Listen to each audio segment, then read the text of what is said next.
janefinch.com. Okay, so question number 1 is, increasing minimum wage is a major factor in affordability. Currently, students, liquor servers, farm workers, and migrant workers are exempt from the $14 per hour minimum wage. We are calling on all candidates to commit to increasing the minimum wage to $15 on January 1st, 2019, and to abolish any kind of discrimination in the labor market. So the questions are, will you commit to a $15 per hour minimum wage increase as of January 1st, 2019? And will you also commit to abolishing any kind of labor market discrimination? Okay. Who would like to answer first? Can I start? Oh, yes, you can. Oh, hey, cutie. Thank you so much. You're the best little moderator I've ever seen. Good evening.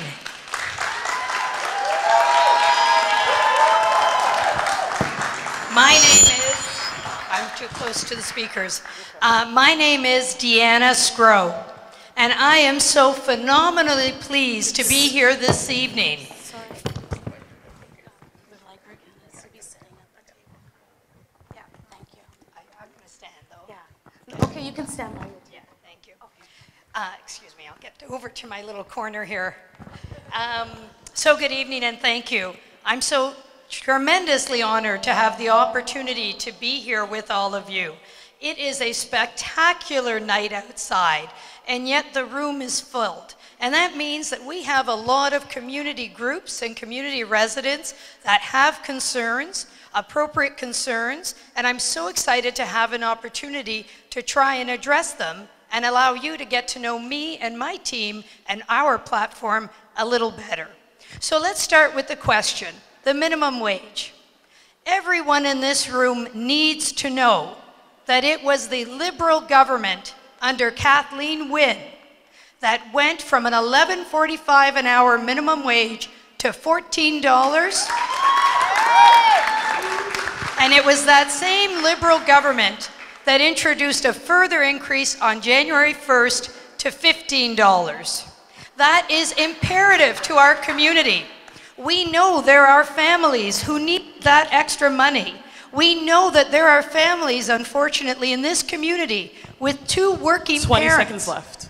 who work very hard in order to put food on the table. And that minimum wage change means something to them. The question spoke about liquor servers and some of the other workers who weren't impacted by the increase. What I say to the community is, we need to encourage employers to hire students. That might mean we need to give them a little bit more of an incentive to hire them. I'm sorry, I'm out of time. Maybe after the meeting we can talk. Thank you. Thank you. Thank you, Deanna Sgro. Okay, so I have Tom for NDP. Good evening, everyone. I'd like to first begin by recognizing that we are in fact on Indigenous lands. And I'd like to say a very special thank you to the task force and all the wonderful nonprofits and activists that are here in the room. Thank you. I also want to thank all candidates. This is my 3rd time running provincially here, and it's a wonderful, rewarding, and challenging effort. So, the NDP are committed to raising minimum wage to $15, and we are also committed to raising it and indexing it with inflation. In fact, the NDP is the only party that have been fighting this issue always and forever. In fact, in the same community in 2007, I remember standing shoulder to shoulder with activists at 10 San Romanoway. And this was at a time where we were fighting for it to be to $10 an hour. And at the same time, the provincial and Liberal members voted it down. In fact, they chose to raise their own salaries, and they said it would bankrupt the province. So we fought against that. We fought very strongly, and in the end, the Liberals understood that we were right, and I'm glad that they've been moving forward, but we will definitely continue always to fight for minimum wage. It has always been our way, so thank you for the question. I know everyone is super excited to support their parties, But we do ask for the supporters of the party to just be aware that there's residents in the room that really need to also hear the conversation. So if we can just be aware that there's folks that are trying to listen as well. Thanks. Thank you. So now, PC candidate Cyma.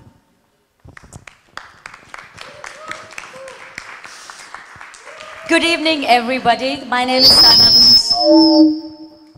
Cyma Musarat. It's a great privilege and honor to be among all of you. Thank you so much for the organizers for having me here tonight. On minimum wage, our party has committed to reducing the income tax. Whoever is on minimum wage, there's going to be a zero income tax. Whoever is earning minimum wage, there is zero income tax. You are going to take a lot more money back to your pockets. That's what we believe in, that big relief. We are for the people. Our message is very, very simple. Respect for your hard-earned money.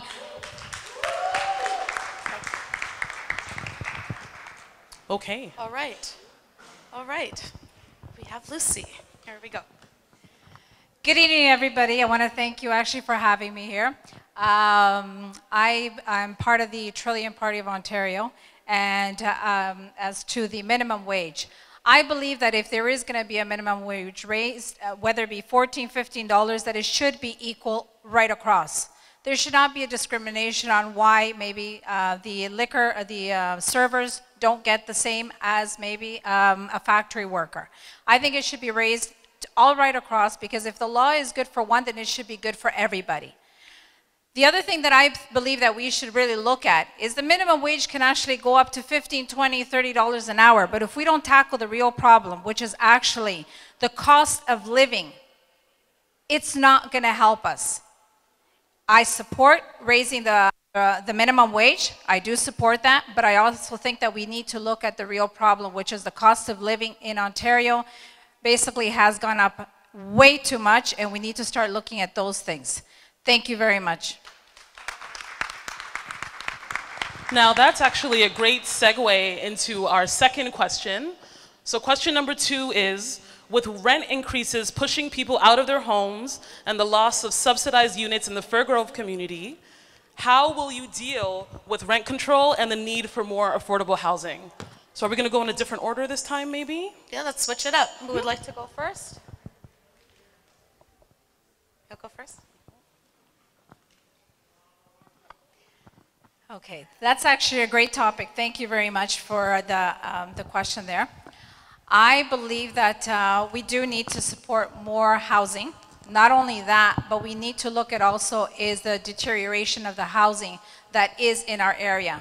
We have a lot of hardworking families that have to work hard to be able to pay a rent. It is way too high, first of all, what we have to pay.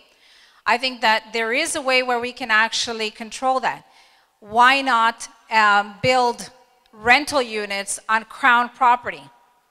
That's one of the solutions that can actually work. The other thing too is why not support and help people to be able to open up their basements and get safe basement apartments. If you actually start looking at building or adding more housing, what's going to happen is where there's a demand, the price will, the cost of living is going to go up. The rent is going to go up. But if you have more options and more availability in the housing, then what's going to happen? It's actually going to go down. So we need to support that, and we need to support is decent housing. Fix a lot of the properties that are going on here. I've walked around in the area. I've been living here for over 10 years. I live right at Jane and Shepherd, and I've seen how it's deteriorated. Here we need to look at of being able to give these families a decent place to live and lower the cost. Thank you.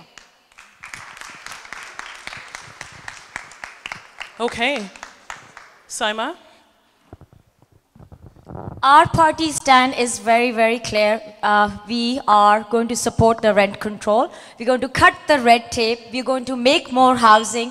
A lot of funding is coming for these projects, and relief is on the way. As we said, our message is very, very clear. We are for the people. We want to give you the relief. We want to give you the long-awaited change. People of Ontario deserve to live with dignity. You are working harder, you're paying more, and you're getting less. And we're going to support the rent control. And under PC government and under exceptional leader Doug Ford, there is going to be a massive funding coming towards social housing. And hopefully that's, if there's any questions, we'll talk about it later. Thank you so much. So we're going to go to Tom.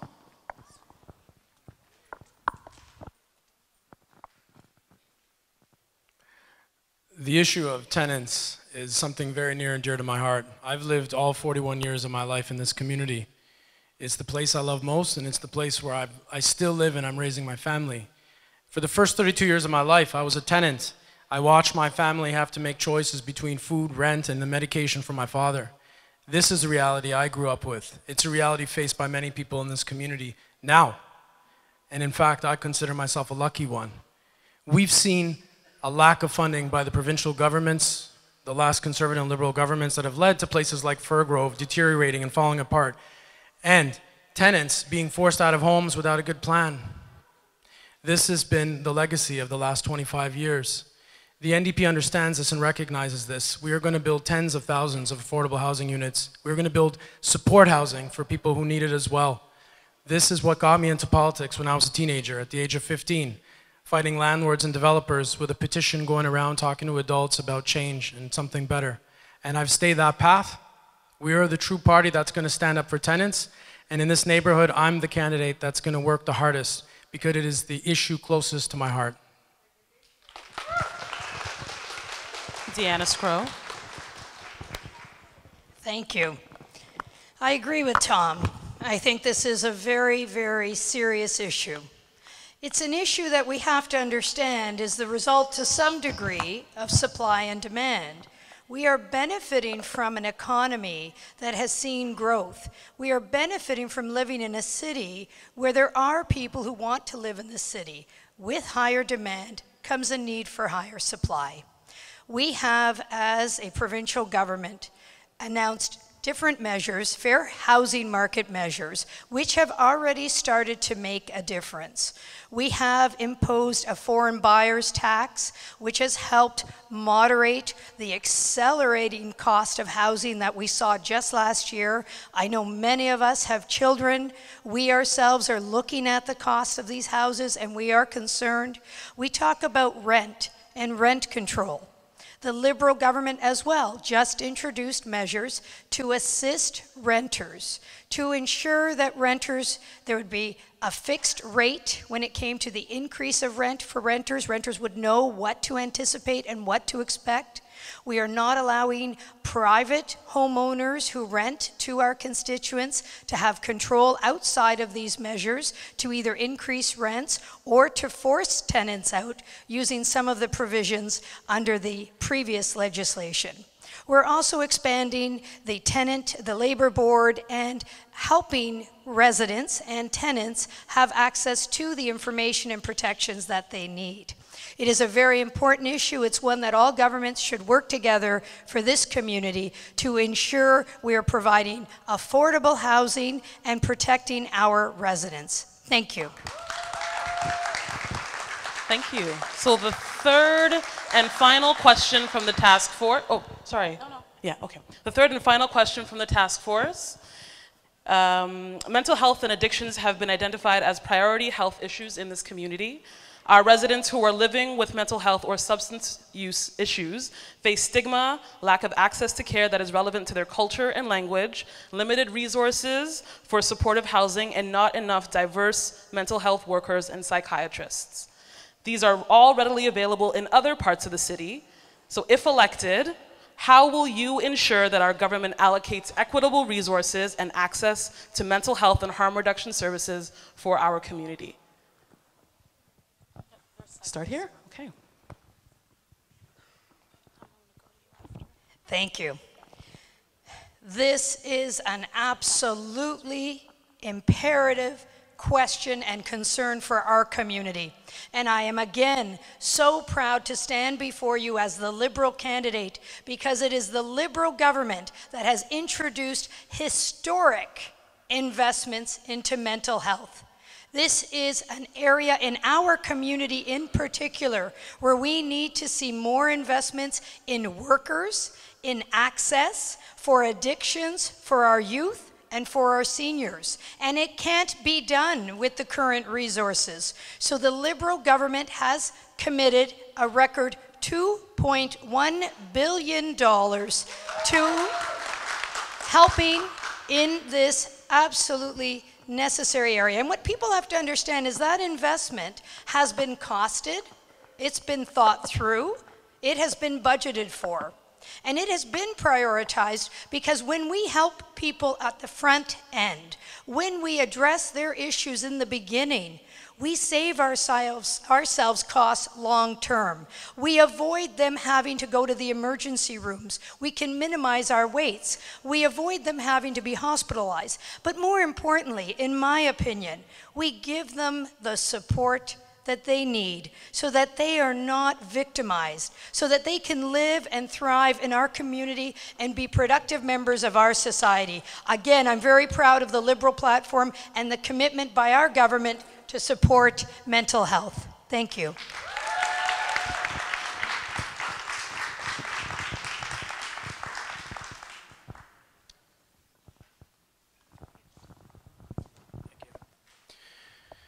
As you could see from the, what was up on the screen from the task force, these communities here are facing some of the biggest financial and economic barriers, and in a sense, everyone here is at risk because they're all living in a state of stress, and we know that stress can lead to mental health and other health issues. We've had a government for 15 years, and we've had a lot of people, I've talked to families, people that say they have a loved one that go into a hospital to receive treatment and are back out the door within seconds. This is a reality people are facing. The NDP is not only, this is such an important issue to the NDP, such an important issue, that when the NDP make government, we will actually create a ministry for mental health and addiction services. Because right now it's being handled piecemeal, little bits and pieces of ministries trying to deal with it. We're going to hire 2,600 mental health workers. We're going to replace in schools standardized testing and put mental health support in the schools. That's where it should be as well. We are going to put the money to solve and deal with these issues because people are living in dire, dire circumstances, and we don't want people to feel isolated and alone. We're going to be building 30,000 support housing. This is something that will help people as well. And there will be other elements of our plan like free dental for everyone, free prescription medication for everyone. We will be putting more money into people's pockets because they're being forced to choose health or rent. This is some of the stress this community feels, and I know it because I've lived here my whole life. The NDP are the true answer to fix these issues. Thank you. Mental health is a topic which is very important and very, very close to my heart. PC Party has committed close to $4 billion in mental health investment. We believe this is the most important investment for our people. This is under PC government. We're going to increase the autism funding to $100 million. Under present government, they cut the funding up till age 5, and then because of our party's big hue and cry that they started reconsidering it. Mental health is the most important for PC Party. Huge funding coming for the PC Party. I myself has been through a little episode when I lost my mother. I went through a bereavement therapy, and I can understand, I can relate to a lot of people what they go through when they have a mental health issue. So mental health is the most important topic for me and for our party. $4 billion investment from the PC Party for mental health. We are the party who believes in the front-end care. We did not multiply 15 lanes into 85 lanes. We did not add layers and layers of bureaucracy and department after department of government. We believe in spending to nurses, to doctors, to hospitals. Our subnational debt is $340 billion. Every month we pay $1 billion to service this debt. We can build one hospital every month. But due to the present government, the mismanagement and the corruption, we have come to this stage. If a baby is born today, there's a $30,000 debt on his or her head. This all has to come to an end. Relief has to come back to the people. Money has to come back to the people. Thank you. Have we? So just in terms of one of the pieces, Cyma had said, there's 14 LINs, not 85. Thank you once again. I actually feel that mental health is one of the biggest issues that we really need to tackle. Many of us in this community are an immigrant. I actually am an immigrant. I came many years ago. I've been here for 44 years. And when you come to this country, you have to adapt to many different things. Not only that, not only just as an immigrant, but even if, let's say, you come from up north to a big city, there's many issues and many things you have to face. Mental health is one issue, like I agree with Tom, that needs to be looked at from when, not only as an adult, but as a child, and supported. The reason is, as many as you know, mental health is one of those issues that will cause other diseases, other problems.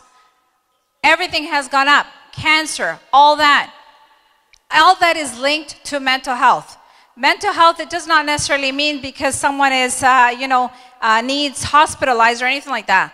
But when you have stress, when you have to handle the expenses you have to pay, the amount of cost of living that you're looking at, leaving your kids to have to go work and not knowing how they are or what they're doing at the time, all those issues have to be looked at. And I would be a big supporter of making sure that there's programs that will help everybody that needs to be able to address and get the support that they need in schools as well as in the workforce and anyone in the community. Thank you. Okay, so we've got some questions from the community. We're also willing to come to you as well if you just want to get on the mic and ask the question to the candidate, to the candidates or particular ones. The first question is from one of the action groups. This is a resident-led question from the Black Creek Food Justice Network. It's a grassroots group working for food justice in this community. So the question is for all of the candidates, considering the prevalence of food insecurity in the community, what is your party's plan to ensure this community's food is secure? Which slide was, yeah, let's go on. Yeah.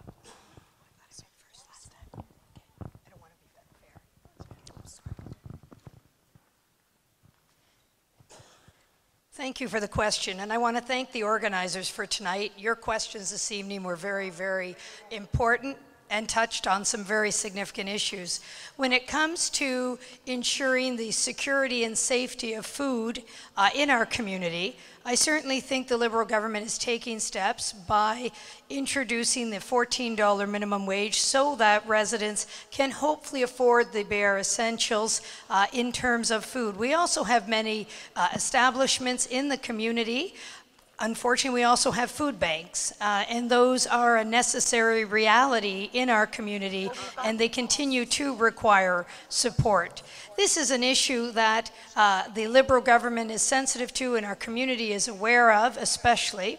We talk about the basic income pilot, which is one of the first that's been launched throughout the world, not launched in our specific community, but in some other communities. And certainly that's something I want to monitor in terms of whether that's successful in ensuring that our community and our residents have access. Thank you.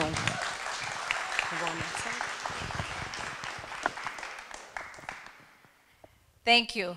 As to the food, I think one thing we really have to look at is, first of all, there is a necessity for the food banks, okay? I have seen, because I have gone to these food banks, and I have seen that unfortunately, I don't know why, but we are getting food that is expired. That should not exist. We should be able to access food that is still not expired, that is good and healthy food. I understand that, you know, sometimes it is donations and all that, but you know what? That's something we should really crack on. We should crack on going to see and make sure that what is given out to the community, those who need it, is actually food that they can truly eat. I mean, I believe that that's something that's not right. That is not right. I'm sure none of us would actually go to the grocery store and buy something that is expired. So why, when somebody in a necessity, have to have food that they can't even eat? And half the times, I know people who don't even check the label and go and open it up and eat it. That is something they should really crack on. Thank you. So just a quick announcement, I'm locked out. There's a Suzuki that's blocking a car. 1 minute and I'll give you the license plate. Okay, BBLM368. Holla, your car's blocking someone. Okay? Okay. So it's been heard? Okay, next candidate. Again, food is the most important and the vital part in one's life. Everybody should have access to the best quality food, best quality ingredients, and you know, under PC government, our message is again very, very simple. More money back into your pocket. Once you have more money back into your pocket, you can afford the best quality food for yourself, for your children. The food banks in Jane and Finch, in Humber River-Black Creek should be closely monitored. There should be more funding available for them. And I personally commit that every food bank in this area should have the most nutritious and most healthy food. There's no preservatives and full of colors and canned food. There should be fresh fruit, fresh vegetables, and everybody and every child and every senior should have access to it. I'll personally make house calls and make sure under PC government, and if I become your representative, there is nobody in Humber River who goes to bed hungry. There is no child going to school without a breakfast. Thank you so much. And also, before voting, ask your doctors, ask your nurses, who are they voting for? Our doctors will tell you, vote for PC. Nurses will tell you, vote for PCs. Personal support workers will tell you, vote for PCs. Thank you so much.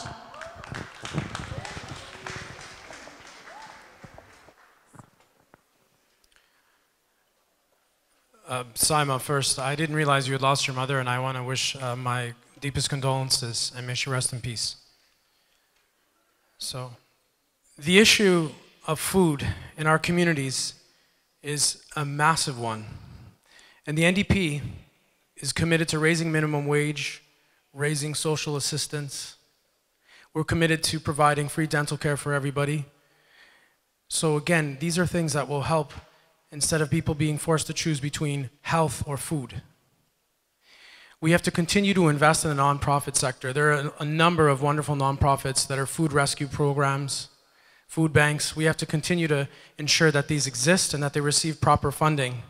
We have to continue to provide education on diets and nutrition. This is a really important thing as well. We must continue to invest and expand breakfast programs in schools because there's many kids that are going in the morning with an empty stomach and expected to pay attention. And when some of them act out or misbehave, we're sitting there scratching our heads wondering why and what's up. It's because they're hungry. That's not right. And one thing, because I work for City Councillor Anthony Peruza, I've been working there for the last 20 years. In the issue of planning, we see communities, commercial areas, where you have grocery stores and whatnot being replaced by condos. Planning in the municipalities need to recognize that we have to look holistically and ensure that we do not create food deserts, because that's what we do, and it's not right. So we are committed to this, and thank you. Okay, we have another audience question. This is for all candidates again. The AODA has been in effect since 2005, but enforcement is lacking. What do you plan to do about that if you are elected as MPP for Humber River-Black Creek? The AODA is the Accessibility for Ontarians with Disabilities Act. Okay? All right. Can we start on that side? Yes, we'll start. Wait, we started with you last time,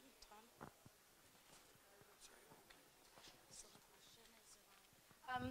Patience, can you repeat the question, please? Absolutely.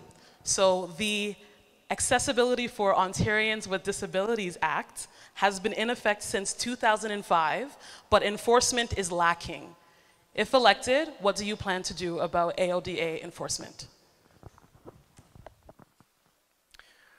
Well, we certainly are going to continue to invest in that, and it is a big issue because despite the fact that there have been commitments, and as you say, to see the contrary, we still see that not happening.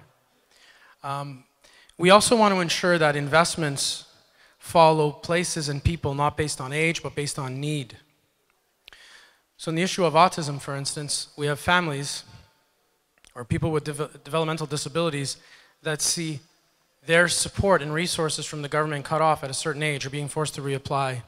I don't think that's fair. We have families that are struggling, and we don't see support by this government despite what they're saying. We're going to continue to invest in this area, and it's something very important to us. Thank you.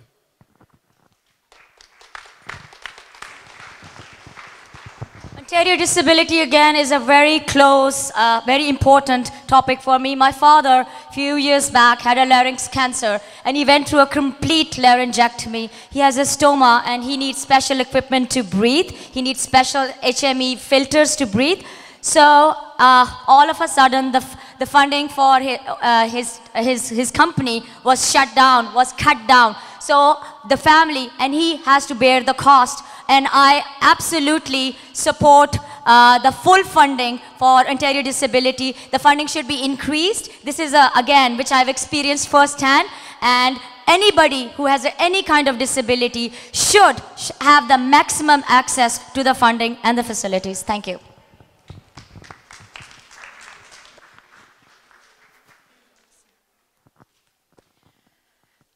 As to that question, I believe that there should be more funding for it because more and more we're seeing not only funding but as well as they should start looking at where people are lacking to have proper accessibility. There are places where people need to, and I've seen myself where ramps are broken, where the ramp that should have been is not there. I think that we need to make sure that there is somebody that is in charge, and we will make sure that we go around and check and make sure that they are going by the guidelines and how they're supposed to be having the accessibility for anybody that needs to get anywhere. We need to focus on that because we have a big demand for that in not only in our area, in Ontario itself as it is, you know, and they need to be able to access go to work and do a lot of things and be able to be part of the community just like everybody else. So I would actually support that and make sure that anybody that is not following the law or is not following the plan of the accessibility, that I would actually go and make sure that it is done. Thank you.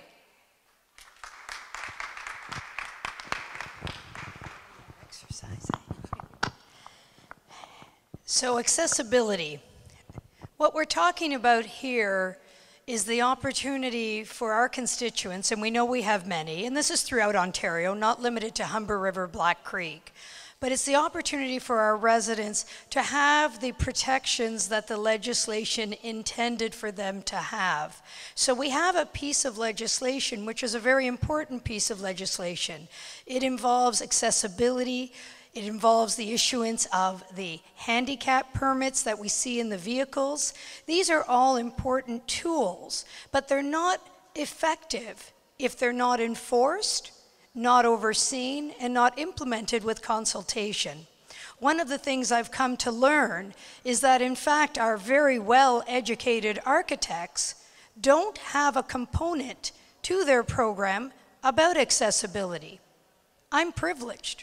I don't have that issue, but I've had the opportunity to be with members of our community who are perhaps in a wheelchair or have other challenges and encumbrances that need to be cared for.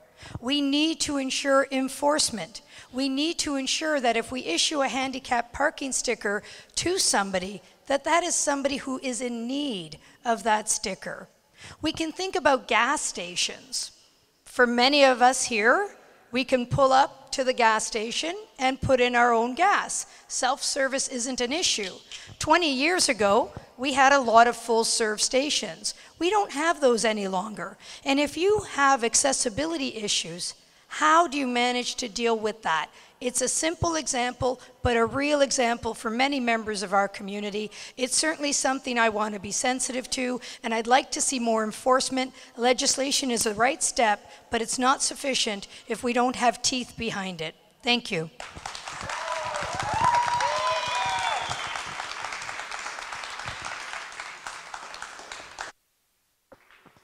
Okay, so this one is for all the candidates. The Finch West LRT will deliver rapid transit to residents of Jane and Finch and many other residents along Finch West to Humber College. So it's 3 questions, okay? So will you commit to building the Finch West LRT starting in 2018? Will you commit to making the maintenance and operation jobs unionized? And give priority to Jane and Finch residents for these employment opportunities. Okay.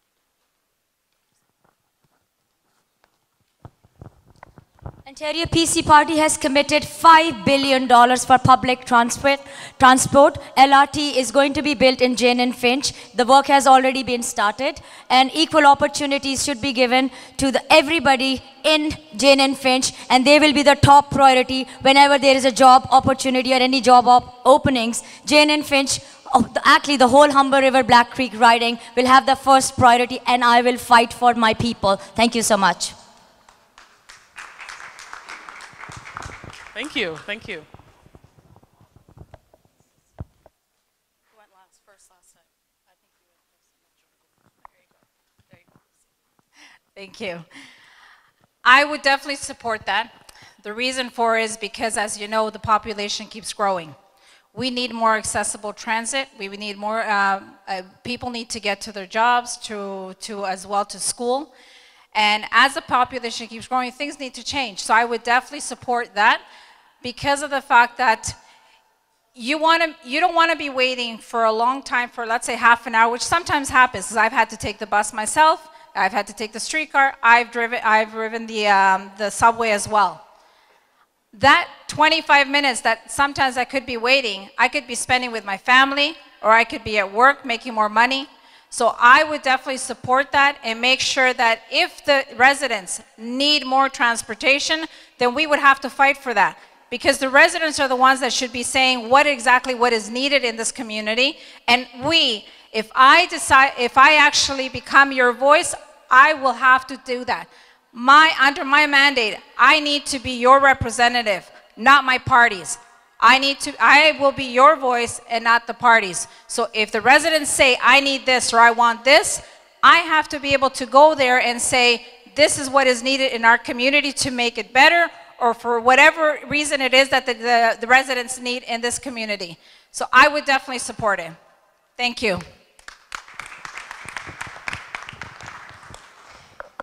This is a question that is truly near and dear to all of the candidates and all of the residents here in this room this evening.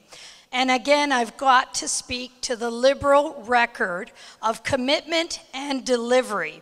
It is the Liberal government that delivered a subway extension that impacted this community so significantly. It is the Liberal government that gave the funding for the Finch LRT.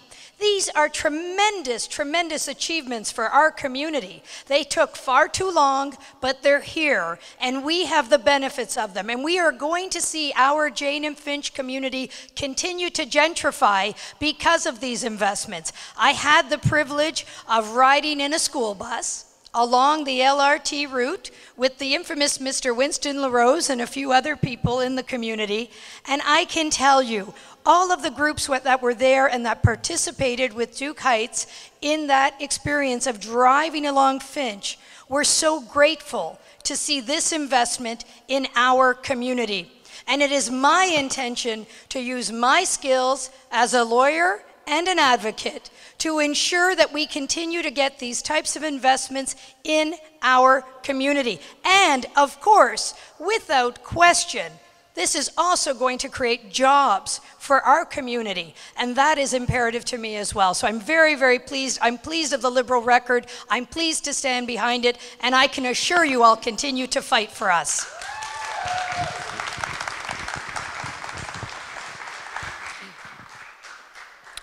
As a lifelong resident of this area, I can tell you that it was quite an experience to get on the subway here.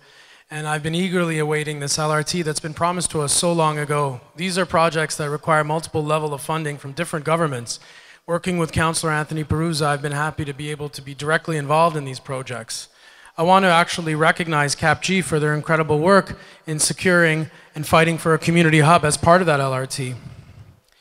I also want to recognize the Community Benefits Network for fighting for major infrastructure projects to ensure that local communities benefit not just from the transit, but from jobs and employment.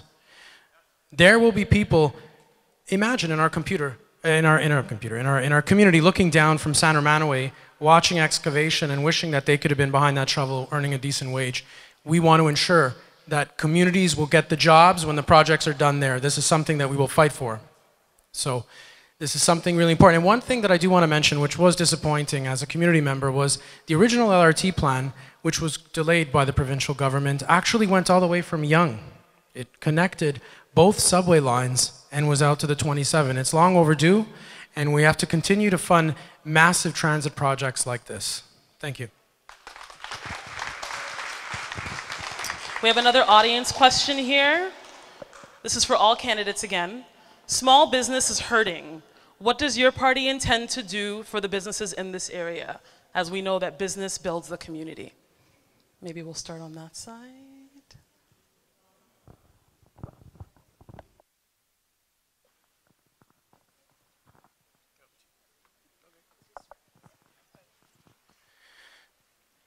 Small business is really, in my heart and in the heart of the NDP, the backbone of the economy. We must focus all resources on them. Well, that's where most of the attention should be, because we can't control large corporations. We've seen, think of it. Think of every time you go to a Home Depot up the street or any of the places here where eventually humans are replaced by automation. No more cashiers. Here, check out through here. Bank machines, all of that stuff. I grew up through that. This is what we're seeing. We can ensure that corporations keep their money here and invest here. We've heard all kinds of stories about offshore accounts, but I'm not going to go into that. What I want to talk about is the fact that local business is local. They employ people, they interact with the people they work with on a daily basis. They touch the products they create or what they sell, and they care deeply about it because it's often a family endeavor. The money they make stays in the community, and they should be the focus of any government, and they are certainly the focus of ours. Thank you. I just want to make a quick announcement. For those of you who are asking to get the mic, to have your voice heard, we will be doing that after 8 p.m. Okay, so until then, we're going to try to take as many questions as possible through writing down questions on cue cards. Okay. There's no doubt that there is no one in this room that appreciates the value of small businesses. I'm the daughter of an immigrant.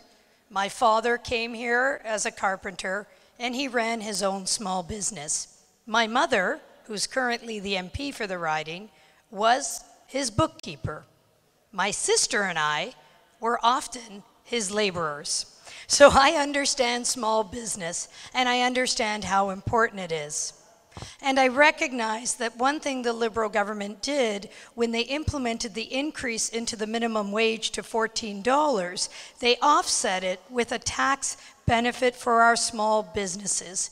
We recognize that our large corporations could afford the jump, but for our small business owners, it was an issue. And so we recognized the need for small businesses. We recognized the importance of small businesses throughout Ontario and throughout Canada, and we adjusted the tax so that they wouldn't be as impacted. And I don't want to be negative here, but I have to say, I am concerned about the NDP platform, which speaks to a 28% increase in the taxes paid by small businesses. If that's the case, that's not helpful. We as Canadians, we as Ontario residents pay enough in taxes. I don't want to see a dollar more paid. I want to see efficiencies, and I want to make sure that we can continue to support our small business owners, our family business owners, as they are fundamental to each and every one of us. Thank you.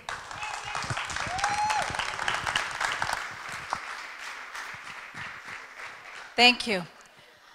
I have had my own small business for many years, and I would support small business. The reason for is because right now we have way too many regulations. As our party, we would actually reduce the regulations that small businesses are faced with by 30%. We need to be able to keep our businesses here. Everything has gone up, the rent, the amount of regulations that small businesses are faced with is just ridiculous.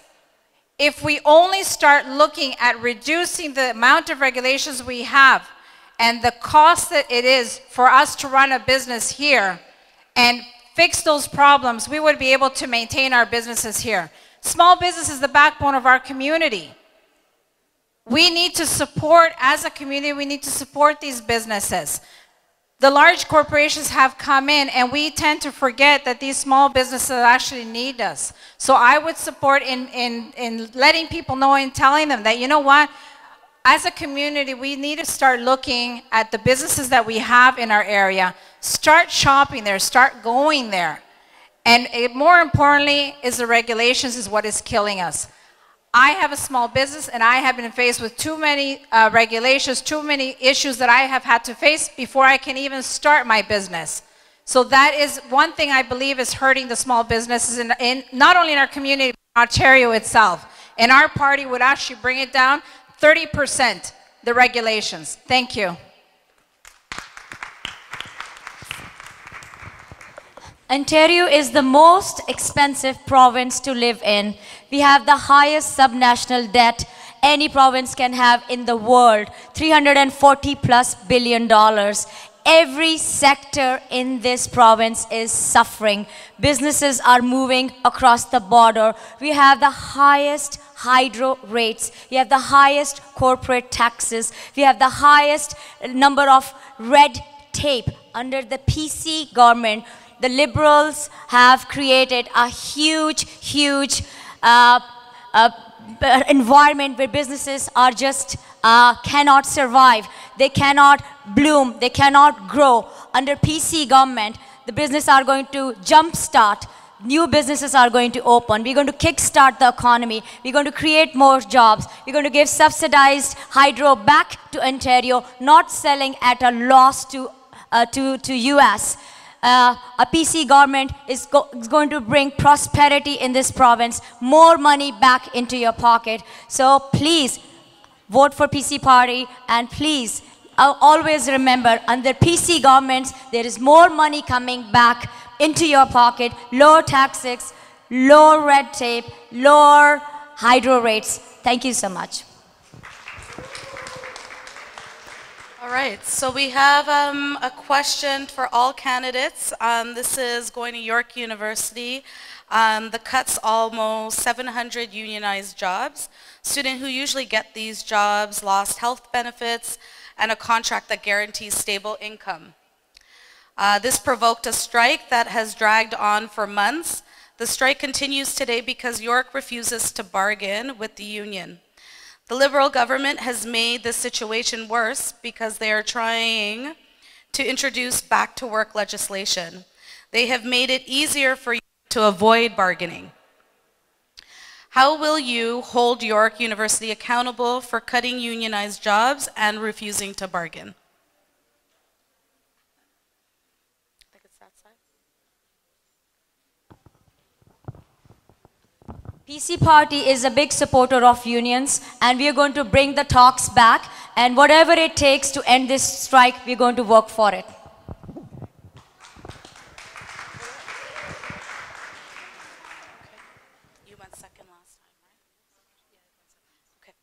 So I'll just repeat the question again. So York University cut almost 700 unionized students, jobs for students who usually get these jobs, a loss of benefits and contract that guarantees stable income. This provoked a strike that has dragged on for months. The strike continues today because York refuses to bargain with the union. The Liberal government has made the situation worse because they're trying to introduce back to work legislation. They have made it easier for York to avoid bargaining. How will you hold York University accountable for cutting unionized jobs and refusing to bargain? I think that the students should be a priority no matter what. The jobs, we got to remember as well that the students and the young are actually our future. So what happens is if they start cutting, I would not support that. I think that what happened right now is how many students have actually lost almost a year basically. I've been talking to some of the students, they said they might have to come back for another semester, another year. I don't believe that's right. I believe that they should support the students and the students should come first. Thank you.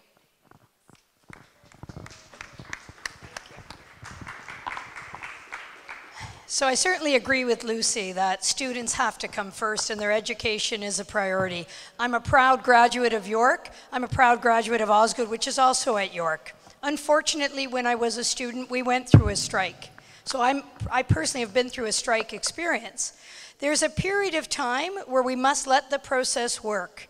But I'm a firm believer that at some point in time when we're not seeing either side come to the table to bargain and make a decision appropriately, that we have to take those steps to protect the students. We have to take the steps that the Liberal government took on its last day in session to attempt to pass back to work legislation and force both sides to the arbitration table. We're not forcing a decision on them. We are forcing them to have a third party arbitrate so our students can get back to school, can get back to the classrooms, and can graduate when they plan to graduate. I am so disappointed that the NDP government and the PC government chose not to support that back to school legislation.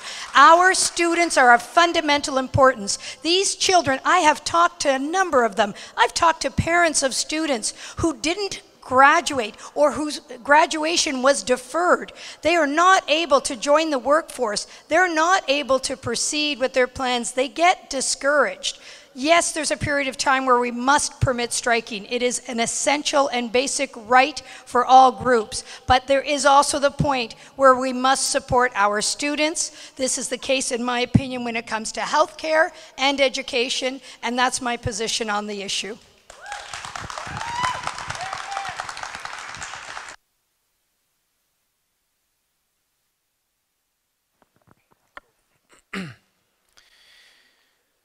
I'm a former member of 3903. I was a graduate student at York University.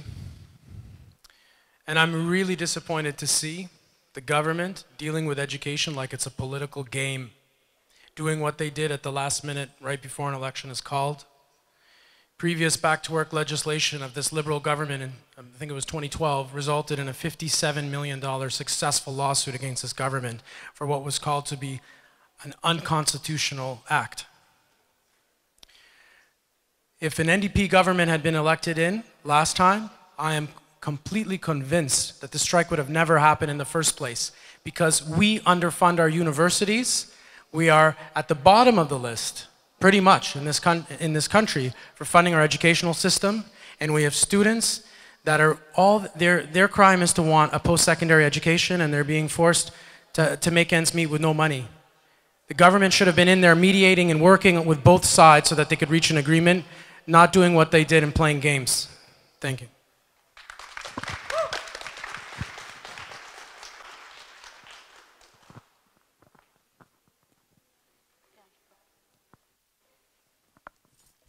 Okay, we have a question for all candidates again.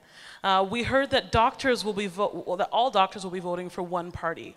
What is your party's understanding of the role of health promotion and community well-being initiatives in the healthcare system? Let me repeat that one more time.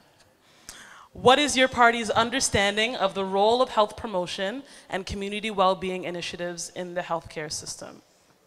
And I will go over here. Who went first last time? Sorry. I certainly am not a proponent of block voting. I'm a proponent of communication and conversation.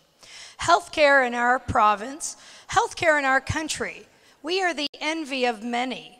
Yes, it's not perfect, but there is no party, no person, no system that's perfect. But I can tell you our healthcare system is good.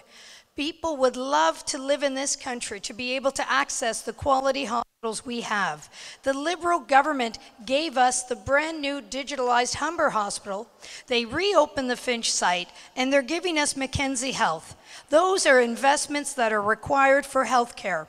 Yes, we need to take care of our doctors, but we can't be solely focused on one aspect of healthcare. There are many facets to our healthcare system. That includes investments in infrastructure, in our nurses, in our PSWs, in our long-term care facilities, and of course, in our doctors. But we must balance the needs of all to ensure that our tax dollars are achieving the best possible healthcare system, and I believe we have a good one. Can we improve? Always. We can improve everything, but we have a good healthcare system. We should be proud of our system, and we should be pleased with the progress we are making, particularly in this community, with investments in brand new hospitals for our residents. Thank you.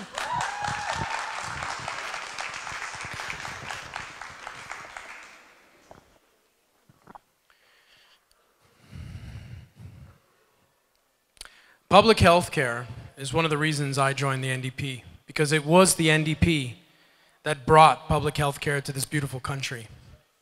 And at that time, we fought everyone, other parties, doctors. They said it would affect their salaries. And we believed that health was a basic human right. And that's why we will provide all Ontarians free dental coverage and free prescription medications. A previous Conservative government saw the firing of 7,000 nurses. 28 hospitals were closed. Since the Liberals took over and when everyone rushed to vote for them to fix everything, and they made many broken promises, we now stand at a $3.2 billion backlog in hospital repairs. In fact, for the last 4 years or so, funding has been frozen, shortchanging hospitals by $300 million.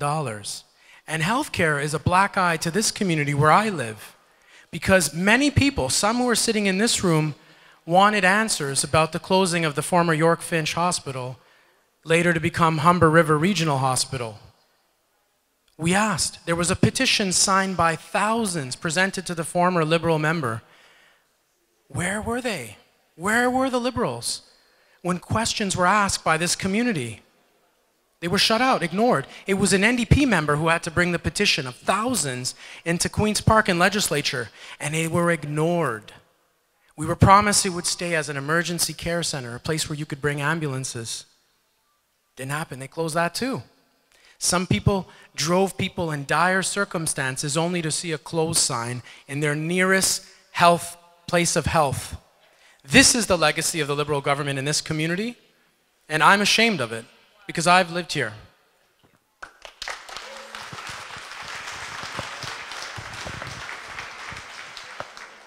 Well, all of you know, doctors are voting for PC party. All the doctors, all the nurses, all the caregivers are voting for PC party. You should ask the question, why?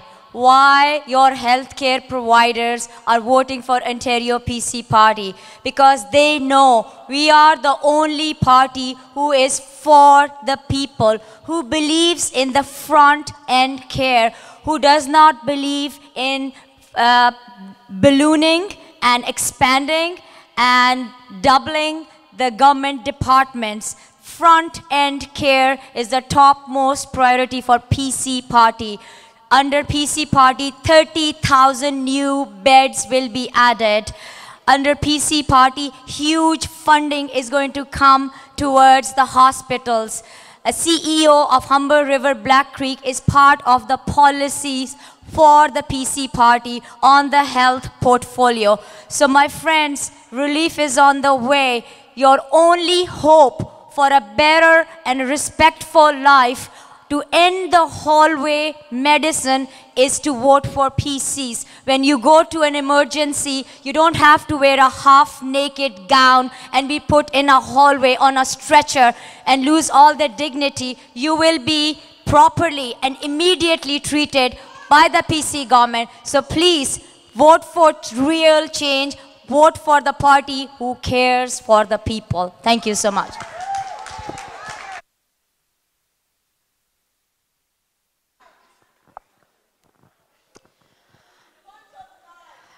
Ontario right now has a debt of $348 billion.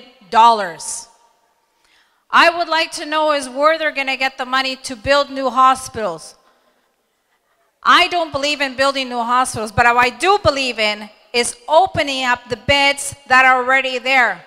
Why are they closed? We have an excellent facility, an excellent hospital in Wilson there, the Humber Hospital.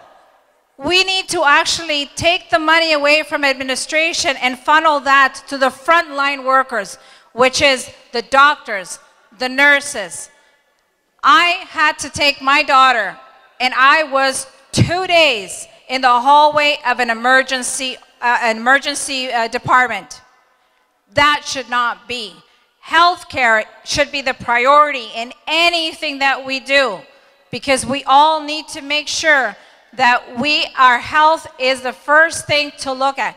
We need to be able to open up more beds. I mean, we can open up a whole bunch of hospitals. Yeah, let's keep building more hospitals. But if we don't have the nurses, we don't have the doctors, we don't have the beds, what's the point of doing that?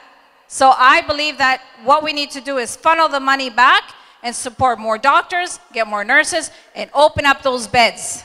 Thank you. So this is a friendly reminder to our candidates. This isn't a time to do your promotion and marketing. We really want to encourage the candidates to answer the questions the residents are asking. Okay, is that clear for folks? So it's not about promoting yourselves and marketing. It's about giving the respect the residents deserve and answering their questions. We're good? Okay. Okay, so we're going to ask a question about car insurance. So the question was originally directed at our Liberal candidate, so that's how it's phrased, okay? Your party promised a 15% reduction in auto insurance in the last election and failed to deliver on that. What would you do any differently, and this is where all the other parties come in, what would you do differently to make auto insurance affordable for this area? I'm going to say it one more time, okay? The Liberal Party promised a 15% reduction in auto insurance in the last election and failed to deliver. What would all of the other parties do, and the Liberal Party, do any differently to make auto insurance affordable for this area?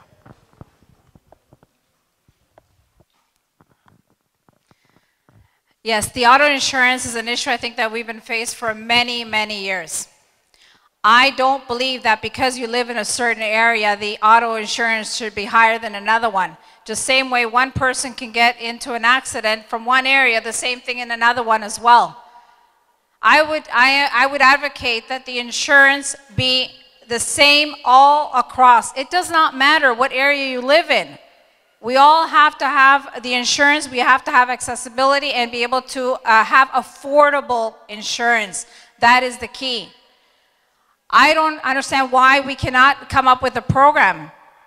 There's different things that could be done to tackle the insurance.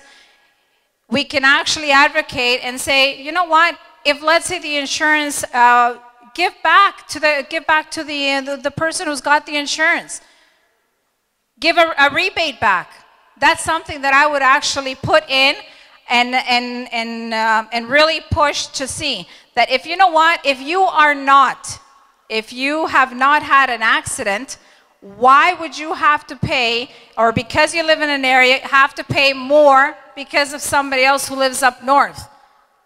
When I moved, my insurance almost doubled. Why? Because I live in an area apparently that is more, there's more theft, there's everything like that. But that's not correct. I would definitely fight the insurance and make sure that it is equal insurance for everybody and that the rates go down.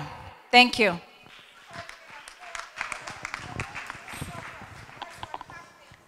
I agree. This is an area that requires attention. And one of the things that I had hoped to do when elected as your member of provincial parliament was to advocate, sorry.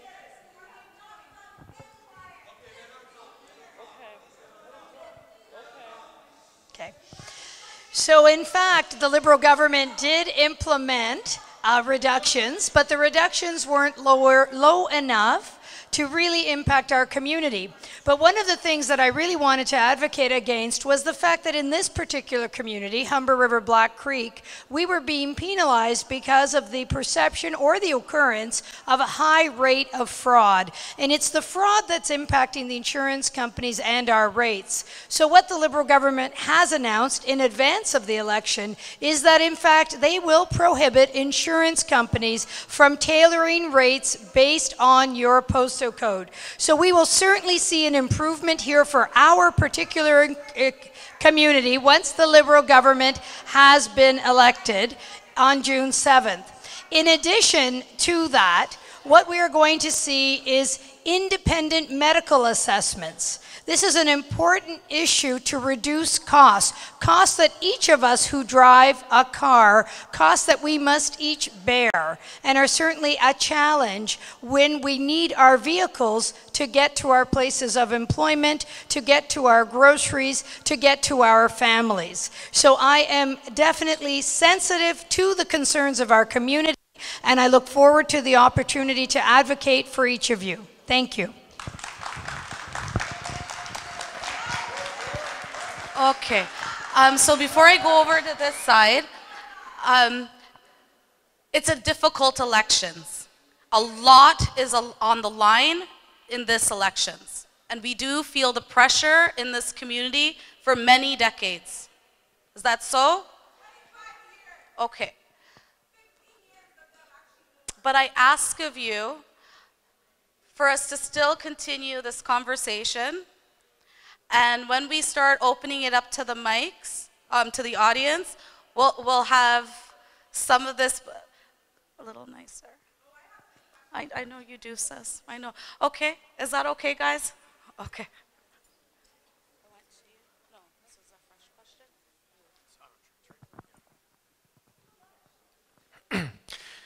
The issue of auto insurance reform is something that has been near and dear to me. In fact, I've been talking about that since the first time I was running in 2011, and I haven't stopped. Why is it that a non-elected person has to hold town hall meetings on the subject when Liberal leadership here has turned a blind eye and a deaf ear to such an important issue? But that's what it is. We want to talk about fraud? Auto insurance companies are interested in fighting claims tooth and nail, people catastrophically injured. That's what they care about, their profit lines. Their bottom line is what matters. We've seen a promise of the Liberal government of a 15% reduction, later referred to as a stretch goal. We didn't see it happen. Nope. Neighborhood classification. It's interesting that Liberals would talk about implementing that. We've been calling that for a long time. In 2012, an NDP private members bill asked not to charge communities based on where they live. You know what the Liberals and Conservatives did? Voted against it. And so this has been brought up in Queen's Park, and it's interesting when the Liberal ship is sinking that things are being promised at this time, but it's too late in the game. They had their chance, 15 years, to make reform in this important issue. We are going to change the risk classification system. It's not about fraud. If it was about fraud, why does Ontario have the lowest amount of claims per capita yet pay 55% higher than anywhere else? Why have we been known to have overpaid the industry by $5 billion while their profit margins have risen 60%?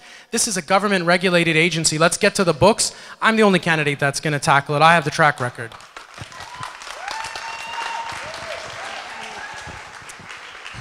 My dear friends, under PC government, the message is very clear. All the postal code boundaries will be eliminated. It will be one rate throughout GTA. Relief is on the way. Auto insurance rates are going down, only going down. Thank you so much.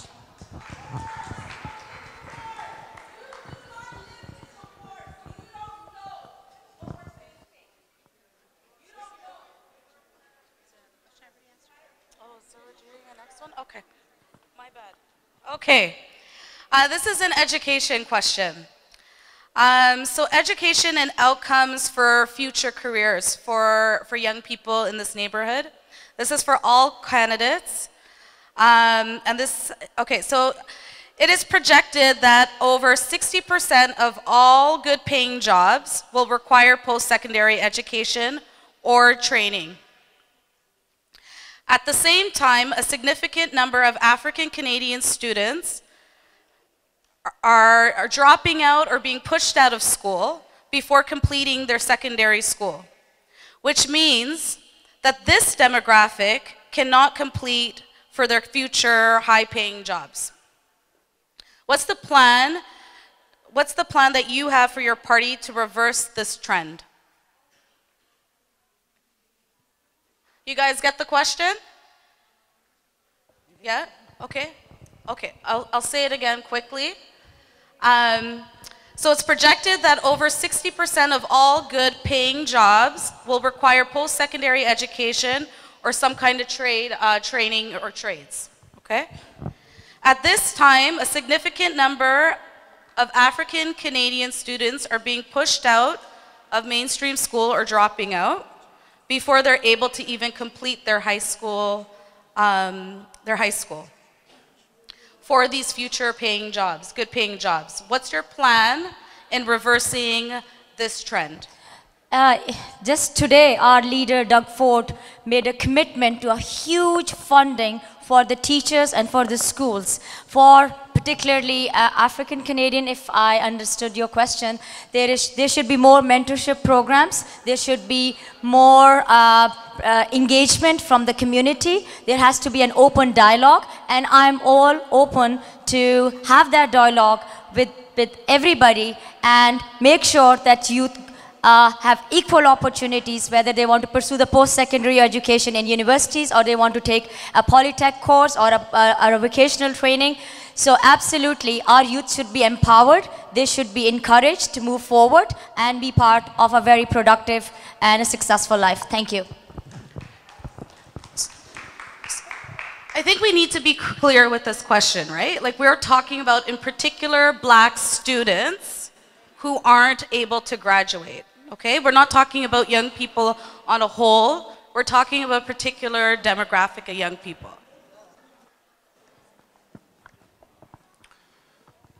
Thank you for the question. Education starts at the lowest levels. It starts with supporting families so they're not facing barriers and living in abject poverty. It starts by providing free dental care. It starts with all of this because kids are coming to school hungry because their parents don't have the money. When they go into schools without breakfast programs and they're acting out, even starting at the elementary level, they don't have the supports. So in many cases, they're penalized, particularly Black youth, suspended at higher rates than anyone else.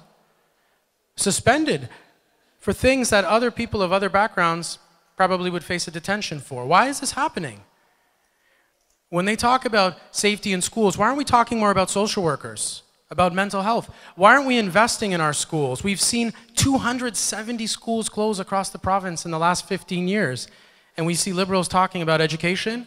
In fact, Elia Middle School, my old school, was almost considered to be closed, and I went circulating petitions to stop that. The NDP will put a moratorium on this. We need to provide more supports, more educational workers in the schools to support those who need the help. We need to make the curriculum applicable to people's life histories and talk about things like colonialism and talk about our history and this province and about Black contributions. This is things that have to be talked about in our schools so that kids will have more opportunities to be successful and to feel proud of who they are, because it's unfortunate we're not supporting them.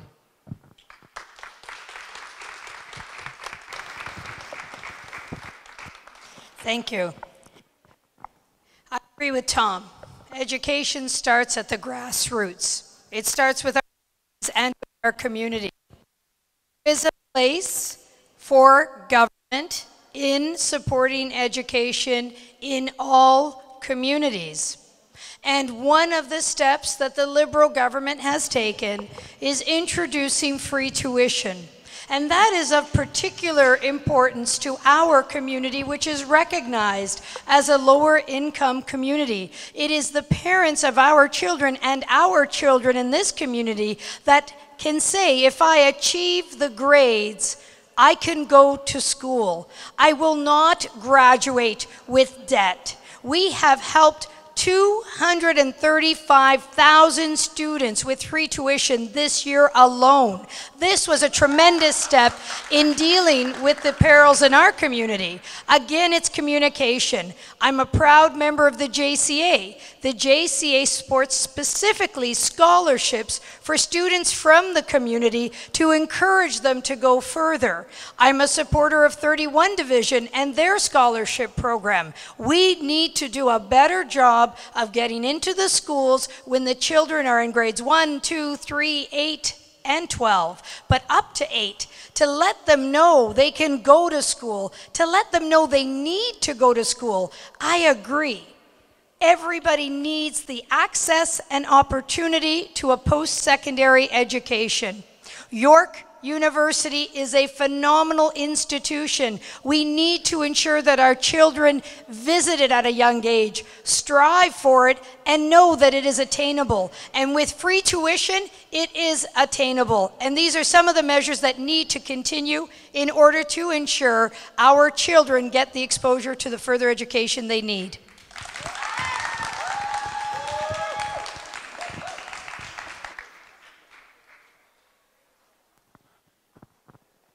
Yes, I believe that this is an issue, and actually I'm going to speak also on my behalf, which is I'm from the land community, and it's not something that's just faced in the Black community, but it's also faced in the land community as well. And I believe that what it is that kids need to have a lot of support. They need to have mentorship. They need to have leaders that they can look up to and say, you know what, if you accomplish this, I can do the same. We need to be able to put more programs together. We need counselors in school. I mean, one counselor that, you know, for a school or two is not enough. We have a big population. We have a lot of students in there. We need to be able to have counselors that will be able to address any issues that they have and be able to support them. School is very important, and we need to instill that on our children and make sure that they look at something that maybe that they're interested in and work on that. Get them to find what their passion is. Get them involved in different things so that they can say, you know what, I want to continue this. Why not start early? Maybe some apprenticeship programs. Why wait until after?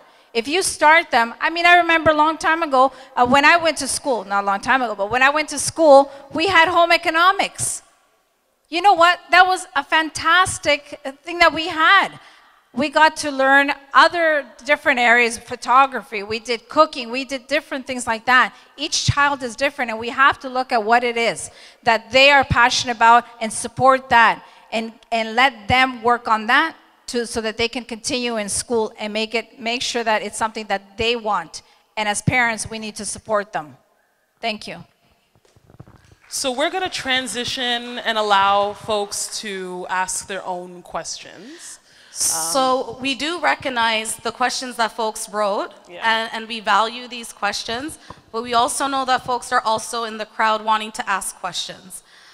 So we're going to flip it around, and we'll try to get to these questions. But what we can also do is if you sign up and share your email, we can send all these questions to all of the candidates and they can answer and we will forward it all to the folks that have signed up. Is that okay? To try to keep things going and everyone the information. Okay? Okay, okay. I'm gonna go with the little class. Okay. So let's open it up for community. So when we say community,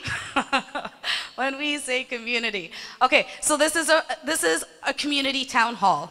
Okay, so we would like to put priority on residents who live in this neighborhood, who've made the time to come out here, because when it comes to voting day, they're the ones who will be voting. Okay, so I encourage residents to yes. Okay, great. Okay, so I saw one hand here. Are you ready? Yeah? Okay. Thank you. Let me say good evening to everyone, and I really like the turnout that I saw here tonight, and our numbers are starting to diminish. But there are a couple of questions I'm really quite concerned about. The question was posed here about African Canadian children and how they're faring in the school system, and the fact that they're ending up in prisons in large numbers. But somehow I haven't heard any answers to those questions about how these candidates are going to address that as a specific issue. I don't want to talk about people of color and all that. I'm saying African Canadian children are in a very peculiar position that needs help right away. The other thing I want to put on the table for these candidates, a lot of the people live in Toronto community housing, and they are suffering enormous disadvantages, and they're not participating in the voting process. And I want to say to everyone who lives in Toronto community housing, ensure that you vote. Go out and help to decide how you're representative in these houses of parliament, because it's very important. I'm concerned about the change that is happening in Jane Finch, dramatic change that is going to alter this community completely. And you have to get on board to help to control the direction of that change. It's very important. Thank you. So I open that question to the... Thank you. Any candidates want to take a stab at that?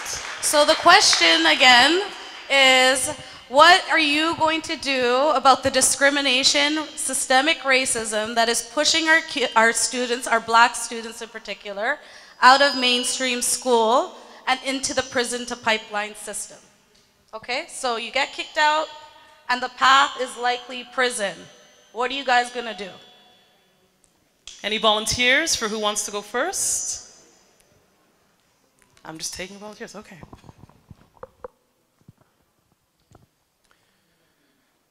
There's no question that black youth in our community are at risk.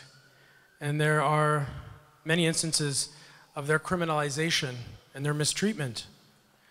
Carding has to stop. And it has to really stop, and it has to stop now, and that's something we're committed to. We must continue to educate law enforcement, schools, and other agencies on how to help and treat and deal with youth. We must have more social workers in the school to work with them when they're feeling cases of isolation and they need help. We have to, again, as I mentioned, invest in communities, and the things that we're doing around raising minimum wage, providing benefits to their families, will allow them to feel more secure financially at home. There are huge barriers that the black youth are facing. We have to make the curriculum applicable to them. And they must feel proud of who they are in the schools. We must fix a broken funding formula where schools, primarily where many of the youth are black here, like in our community, like C.W. Jeffries, where I graduated from, where funding is based on per pupil and not on needs.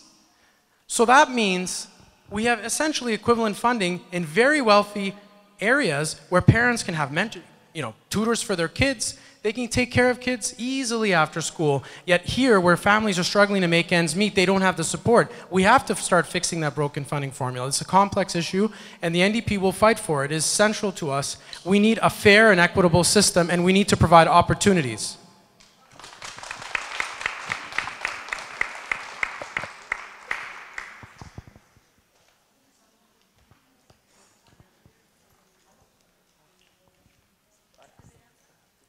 Do we have any other volunteers to answer this question?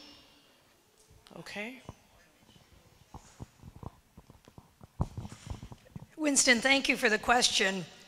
I'm a little disappointed that you didn't give some credit to the Liberal government for at least addressing the cost barrier, which is a significant barrier for many residents in our community. And I think that's a first step in the right direction.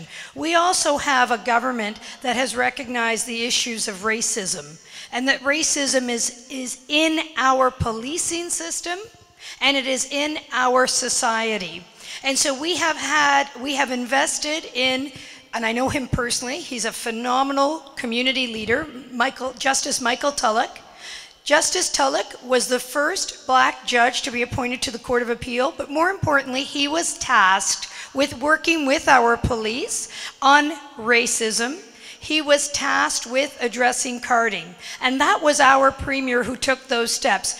But we've got to start earlier, and it is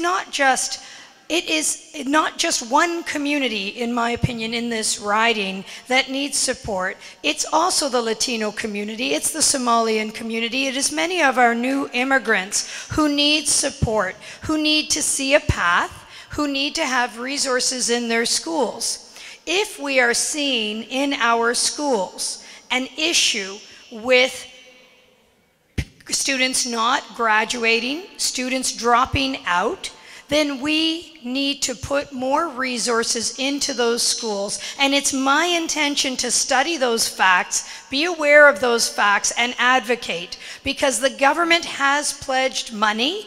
The question is, where is the money going? And it is imperative that those funds come into this community where there are demands. We have some phenomenal summer programs that are funded by the provincial and federal government. For example, YACE over at C.W. Jeffries. That is a tremendous program by a community leader that works with our young adults to ensure they see the path to university. I'm a supporter of that program and the many others in our community that currently exist.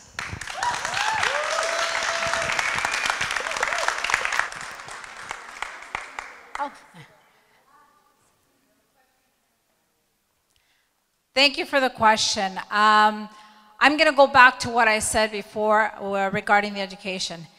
I believe that it's very important that in order for the students, for the kids to continue and not end up in jails and things like that, and it's actually the same thing happens with, like I said, with the Latin community.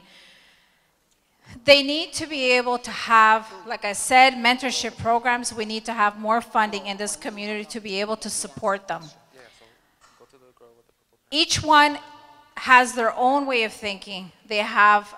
Each one has a gift that has been given to them. Why not explore what it is that they want, how they want to grow on that, and take them from the risk of going into a jail and give them leaders that they can look up to. Let them see the power that they have inside, empower them so that they do not end up in that way. Let them show them a different path. There's many programs that could be done.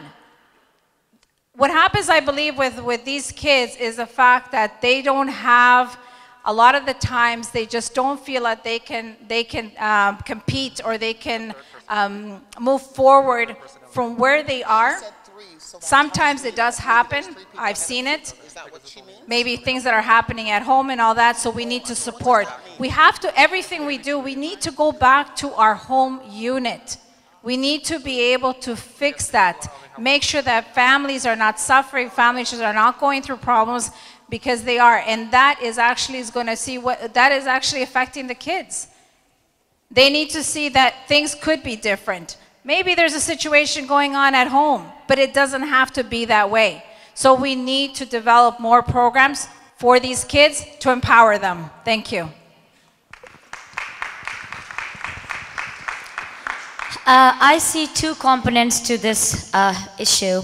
Number one is, of course, racism. Look at me, I'm a woman of color. I have 2 young children in public school system, and I have experienced firsthand at many levels how sometimes my kids do get discriminated. I can totally relate to the children, which the issue has been brought up forward. Another thing is mental health is a huge issue. Why do children drop out? support should be given to the mothers, support should be given to the school counselors, and we should nip the problem in the bud, and we should put huge emphasis on trying to understand why it happens. So we have to tackle racism and we have to tackle mental health. If these two problems are addressed, I think the dropout rate will be decreased. Thank you so much. Okay. A question on that side? Yes, there's a question on this side, and just moving forward because of time, we're asking our candidates to keep it to a 1-minute response. So Ezra, timekeeper, we're doing 1 minute now. And not everyone needs to respond, okay? Unless it's burning. Hi, so again, Suzanne, I'm from Jane Finch Action Against Poverty. I'm a resident and a teacher in the community. I just wanted to address a few things that I heard. Deanna, the issue with the tuition currently is that many people don't access it, as Tom alluded to. People are not even getting to universities. People are graduating with more debt than they can even start a life with, right? So we need to start talking about eliminating student debt altogether, not just advocating for free tuition.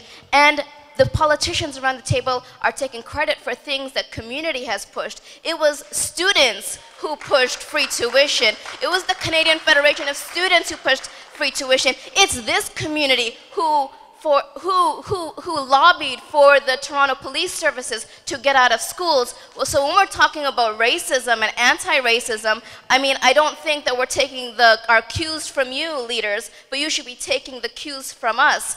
So my question to you is directly in relation to policy, because that is what you're trained to do. I mean, I respect that you all have opinions on what happens in the classroom, but you should talk to teachers about what's happening in the classroom.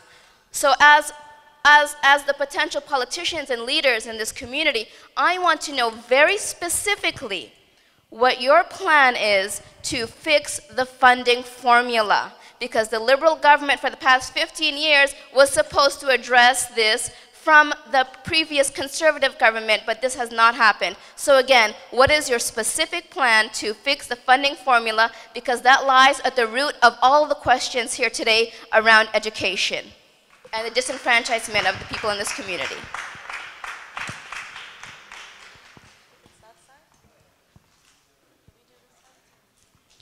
Okay, I didn't. It's wonderful to hear from educated members of our community. I thank you. Thank you very much for your educated question, and I appreciate the opportunity to participate and respond. What I'm hearing is consultation is important, and I couldn't agree more.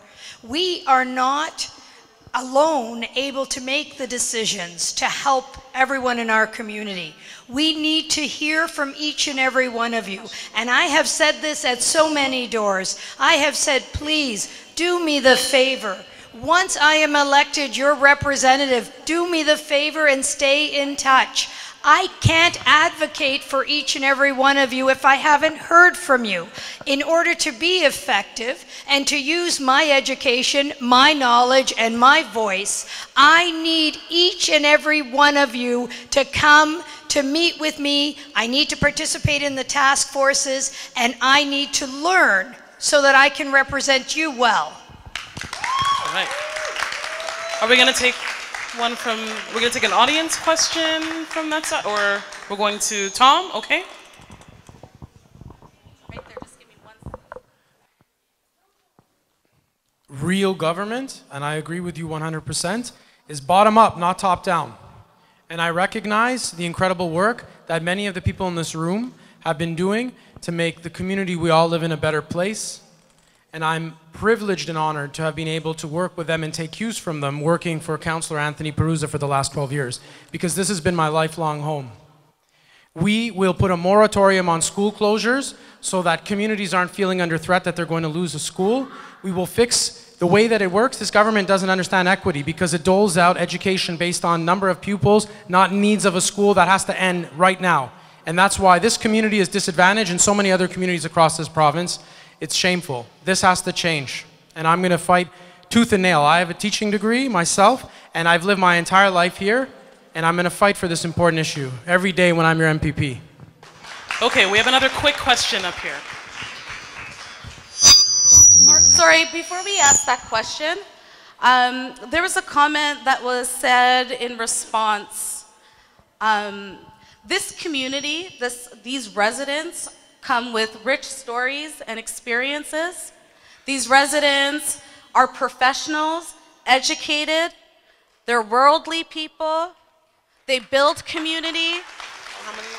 So please recognize all of the candidates, the riches and the vibrancy and the resistance in this community. Thank you.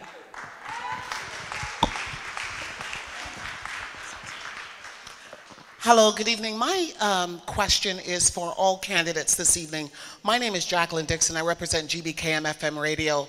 I'm also a proud ex-resident, if you want to use the word ex-resident, of this area.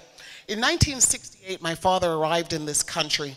He arrived on a Tuesday, and I remember his story very, very clearly. He says, Jacqueline, I arrived on a Tuesday, I started working on a Wednesday, and I've never taken anything from this country, I've only given. He lives at Jane and Finch. The first home that he bought was at Jane and Finch, and he's had countless opportunities over the 40, 50 years to move out of this area, but he has chosen not to. Why? Because he truly believes in this community. He feels connected in this community. He feels that this community is a community that welcomes immigrants of all backgrounds and gives them an opportunity to build a life for themselves. Where I'm going is this. The Liberal Party, you have a history. The NDP Party, you have a history. The PC Party, you have a history. You all have a history and a stereotype that surrounds your party. Jane and Finch, the Humber Black Creek community, is a unique community. It's a community that has different needs, specific needs that deal directly with the type of residents that they carry. Are you willing, as a MPP, for the area of Black Creek Humber, willing to combat your party leaders, to go against your party leaders in the best interest of the community that you serve? Or are you just simply willing to toe the party line? Are you just going to keep telling us that relief is on the way? Are you just going to keep saying that? Are you just going to keep saying that we're going to give you free tuition? And are you just going to keep saying we're going to raise them? Are you willing to stand up for the individual and specific needs of the individuals in this community, even if it means going against your party leader? That's an easy question. Just say yeah. Let's stand up. Let's stand up so they know. Oh, it's directed? Oh, okay.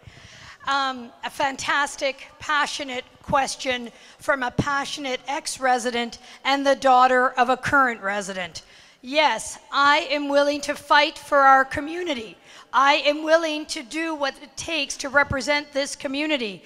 But that means working with others to get legislation passed. This community is one of the richest in the world, and I say that because there is such diversity, such community support. We outside of this riding can learn so much from our community.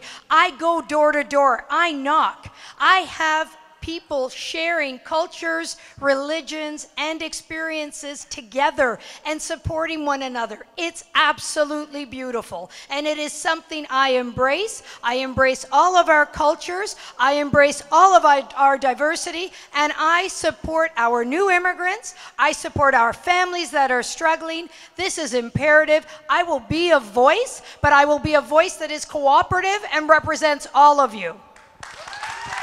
We're going to go to an audience question. Are we going to do an... Oh, yes, let's do an audience question. Hi, everyone. My name is Michael. I'm a student at Seneca. Thank you for organizing this event. So I was just sitting here trying to research different candidates, and honestly, there's not a lot of information online about the candidates, but I did find one thing of concern that I want to mention. So sorry, Michael. Sorry. 1 second. Our candidates were invited until 8:30. And we recognize that we said 8:30, so some might have to leave, and some will continue the conversation. Can I just finish the yes, question? Michael, I just need to make that announcement. Go ahead. So I was just searching the candidates online, and I just want to ask one question to Liberal candidate. The first article that you see when you Google Deanna Sgro is from a time when her last name was Deanna Natale. And in that article, it says that she was disciplined by the Law Society for intimidating seniors, trying to collect debt from them that they didn't even owe. And so my question to Liberal candidate is, did you change your last name from Natale to Sgro to sort of cover up this story from the community that you don't live in? I don't know. Thank you. Thank you so much for that question, because that is a very, very important one. It's one that I need to speak to each and every one of you who has seen this as perhaps the only piece of PC literature. Let me share. I am a lawyer. I've been practicing law for 25 years. I have been a member of good standing for every single minute of that 25 years. And 11 years ago, a long time ago, I took over the practice of another lawyer. That lawyer had about 30 staff.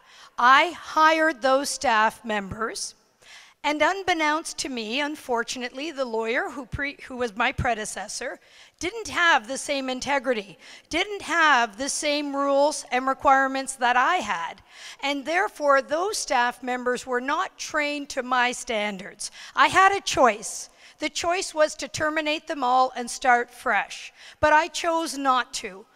These were people who were working. It wasn't their fault. They didn't have proper supervision.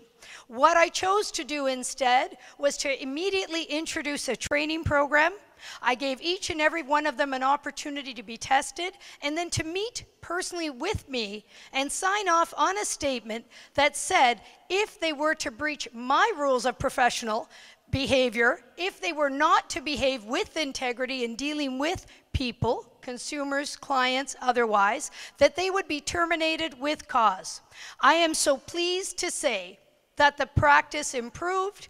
I only ended up terminating one individual. The balance became exceptional employees. They were able to provide for their families. I was a proud employer. I remain a proud employer. I took responsibility for the conduct of a few employees. I received the lowest possible consequence from my regulatory body, which was a verbal reprimand. Not a dollar fine, not a minute not practicing.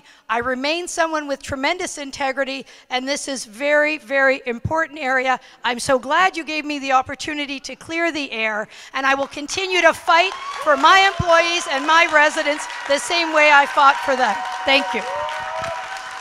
We're going to take another question from the audience. Butterfly, go ahead. Hello, everyone. My name is Anna Kay, and I have a two-part questions. First, I just want to touch on something that Deanna had said. I want to start off by saying that I am formally educated. I do have a college diploma and a degree, and that's regardless of the fact. There's many people in here that may not have had a post-secondary education, but or have done trades, or have done other alternative learning, and are more than qualified to be here and ask these questions. That kind of just rubbed me the wrong way. A second part is not because you have a post-secondary education, that means you know everything. So anyways, back to the fact that I have a post-secondary education, it has also left me with almost $100,000 debt for 8 years of school. With that being said, to know that I'm being charged $9 per day for interest for a student loan that works out to be about $300. And when the government asked me to pay this back, the minimum payment I'm looking at sometime is $800. As a family that has my husband and 2 children, you're paying rent, you're paying car insurance, which is already high due to the fact I live in Jane and Finch. And then on top of that, to add a student loan debt, and also food, because I can't eat all canned food every day. So I just want to know what is each candidate's platform when it comes to post-secondary education and how to help students eliminate their debt. And if you can remember that question. And the second question is, I'm also a part of an education group in the community about helping our schools to improve our children's lives. And one of the things that we're facing is the maintenance, repair, and the lack of repairs in the Jane and Finch community. And how will the candidates address those issues? Thank you. Okay, I have here that Liberal candidate Deanna Sgro has to leave for the evening. As Butterfly said, we asked the candidates to stay until 8:30, so I'm just letting you know that they do have another event that they're going to, and they're leaving. Okay. Did you want? Okay, you can answer the question. Yes, the question was directed, I think, at all candidates. So I sincerely apologize, but the program was 8:30 and I did commit to a 9 p.m. event. But this has been fantastic. And I encourage each and every one of you to please reach out, come meet me in person, email me through the organization or independently. All of my contact information is available. I want to continue to talk with the community. I'm just going to speak to the second half of the question, and I do apologize. It's because I know you were dealing with the debt and that, but I have a short period of time. So on the second point, because that's really important to me, the Liberal government has announced a lot of money to go to the repair of our schools. We have 3 brand new schools in the community. That's fine. But we have oversubscribed schools that are in desperate need of repair. And the only way we're going to get those funds is if we have a loud voice at the table fighting for this community. I have visited those schools. I feel so sorry for our educators and our students in some of those facilities because they're unacceptable. And if we're going to pledge money, we'd better ensure it comes into the community of Humber River-Black Creek where it is absolutely needed. Thank you, and I do apologize again. It's really fast paced. I know there's questions that folks wanted to answer. We're running out of time. There's residents lined up. Please let us keep it moving, okay? Forgive us. Okay. We can still continue on, and candidates can also stay, and folks can also talk to you guys one-on-one as well.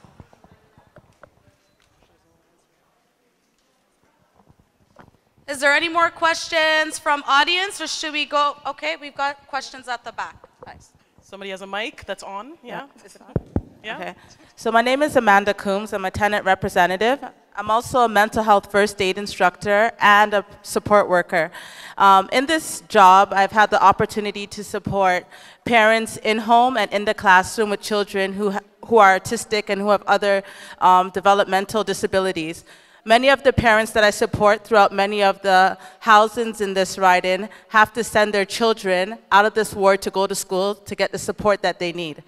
My question for the candidates is, how do you plan to support these parents who have to send their children out of this ride-in to get supports academically for their children in the classroom? What are the steps you plan on taking to implement this support?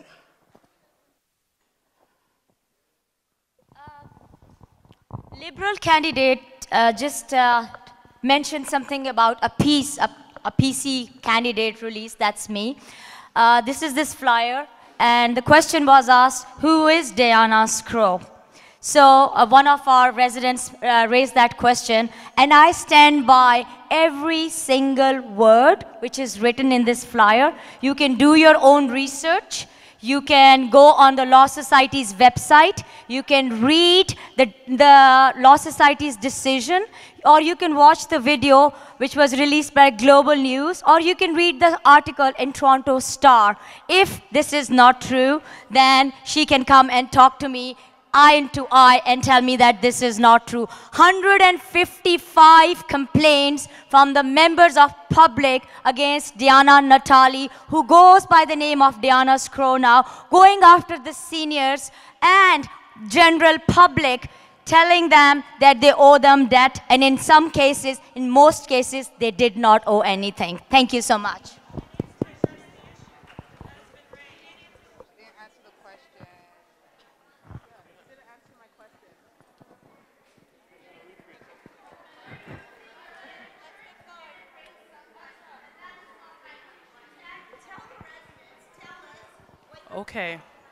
Okay, we're gonna try to get Tom to answer this. Question. I'm gonna try to, within 1 minute, address 3 quick questions because I wanted to answer them all. Jackie, I My love and loyalty is to this community. It's the place I've always lived my whole life. I'm still here. And I chose to work for an amazing community representative so I could fight for my community every day, and it's the reason I'm running. So thank you for that. Around student debt, my party is pledging, and I'm so proud to hear it, that my party is pledging to convert student loans into grants that will help so many people here. And the last question, what was the last question again? Oh, childcare. Amanda, thank you for the amazing work you're doing here as a tenant rep and all the stuff you've been doing. We are committed to creating 220,000 new childcare spaces. We're committed to providing free childcare for people under the age for incomes of under $40,000. And we definitely want childcare to be something very near to people, because it's unfortunate that people have to go so far to bring their children. So thank you.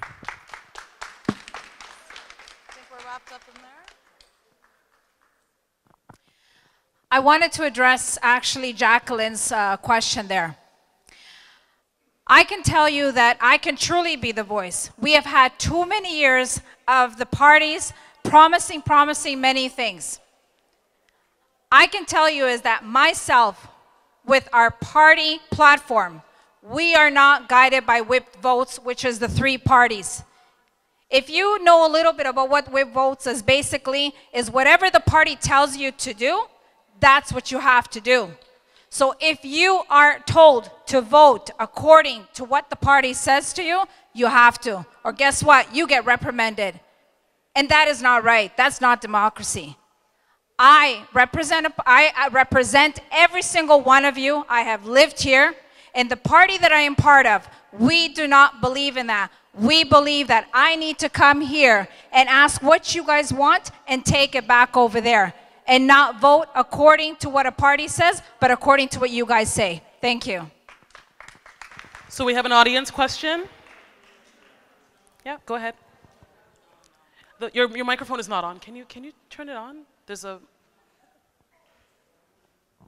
Got it? Let's switch. Let's switch. Have to hold and press. Yeah, I live in Toronto housing. People assume everybody living in housing pays cheap rent. Well, I want to know why they're allowed to charge gross, because my wages, I'm a daycare teacher, a new owner took over, my wages got cut by $5 an hour. They just put my rent down. Now because I get a couple $100 for Canada pension, they raised it to $7.55 a month. I want to know why they're allowed to charge so much and look at the gross, because you're not bringing home the gross. You're only bringing home less than the gross. I want to know why they can do that, and if it's legal, because to raise around $198, that's high. Okay, grab the mic. Okay, do we have some candidate, like a candidate who wants to answer? Okay. Okay, so I'm going to try to recap your question. So I live in Toronto community housing. My rent is already high.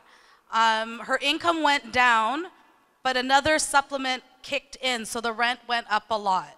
What are you guys going to do around affordable income or affordable rental when you live in Toronto community housing? Yeah.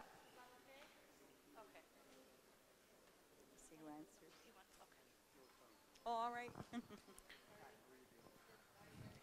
Yeah, I mean, so working with Councillor Prutz, I've worked with many tenants in TCH, and yes, it's rent geared to income, but there's a clawback. And what they do is they really allow you to make only a little bit of money before they start taking away and raising your salary through the roof. Sorry, raising your rents through the roof. There is an affordable housing crisis. This party will commit, my party, the NDP, will commit to building tens of thousands of more affordable units, and people shouldn't have to have such a disincentive. It's very difficult, and we're committed to work with you and make your lives better. Thank you. Audience? Good evening. I just wanted to ask a question about funding. A lot of the politicians here mentioned that, oh, we're putting more money back into your pockets, or we're going to provide more services into the community. But how is that necessarily going to be funded? Because if you're putting more money back into our pockets, does that mean services are going to be cut? If we're increasing services, does that mean more taxes we're going to have to pay more taxes? Is that going to negatively impact the community?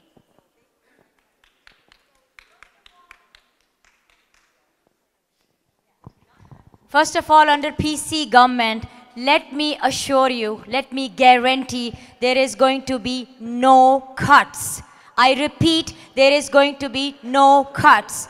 The revenue is going to be redirected towards front-end care, where people benefit, where the services will be provided, where people benefit, not the government itself. We're not going to increase the government departments and balloon and inflate the government. We're going to regenerate and we're going to redirect the funds towards the public, towards the member of the public, so that they have a relief, long-awaited change, what they're waiting for. Thank you so much.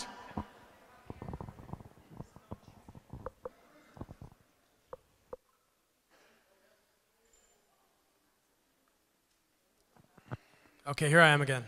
Oh, let me get out there, Nikita. One sec. All right, so. Okay, I'm not going to respond to the idea of cuts from other parties. I think we know that there's a lot of cuts, and one leader in particular, one particular leader said they would leave no stone unturned in finding cuts. Yes, we're promising a lot. We're promising free dental care for everyone. We're promising free prescription medication for everyone. We're promising to invest in mental health, creating a new ministry for mental health, for health care, fixing crumbling schools. We're promising a lot of investment, but it's costed. And where are we getting the money from? Those who can afford to pay the most, the corporations and the highest income earners. We're not out here to take tax from those struggling to make ends meet. We're here to ask those who make the most and benefit most from the system, the wealthiest, to pay just a little more so we can all share in prosperity. Great. So it's a wrap. We have no more community questions, it seems. Okay. A special thank you to everyone who came out tonight. The residents of Jane Finch, Humber River-Black Creek. You know we don't call it that, but that's what the neighborhood is for the provincial election. So thank you for all coming. The organizer, Jane and Finch, task force, all the tables at the back who came out, and of course the candidates for coming out and answering the question.